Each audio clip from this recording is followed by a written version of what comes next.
রমনা বটমূলে পহেলা বৈশাখের অনুষ্ঠানে বোমা হামলার ঘটনায় হত্যা মামলায় আসামিদের ডেথ রেফারেন্স এবং আপিলের ওপর রায়ের জন্য আগামী ৮ মে তারিখ ধার্য করেছে হাইকোর্ট। বিচারপতি মোস্তফা জামান ইসলাম এবং বিচারপতি নাসরিন আক্তারের সমন্বয়ে গঠিত হাইকোর্ট বেঞ্চ আজ রায়ের এই দিন ধার্য করেন।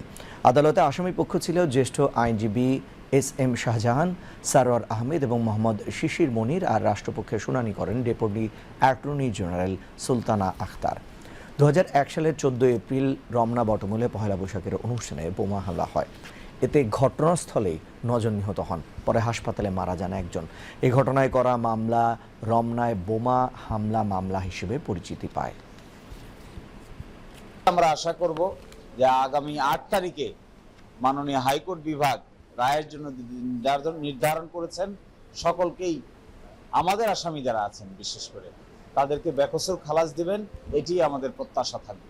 আমরা আর্গুমেন্টে বলেছিলাম যে এই মামলায় 3 জন আসামির স্বীকারোক্তিমূলক জবানবন্দি আছে।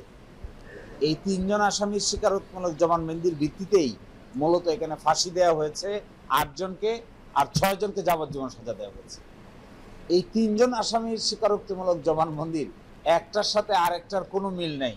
একজনে যে কথা বলছেন আরেকজনে তার বিপরীত কথা বলছেন, আরেকজনে ভিন্ন স্টোরি বলছেন। ফলে এটা আমাদের বিবেচনায়, আইন অঙ্গনের অভিজ্ঞতার বিবেচনায় এই মামলায় কাউকে সাজা দেওয়ার কোনো সুযোগ আছে বলে আমরা মনে করি না।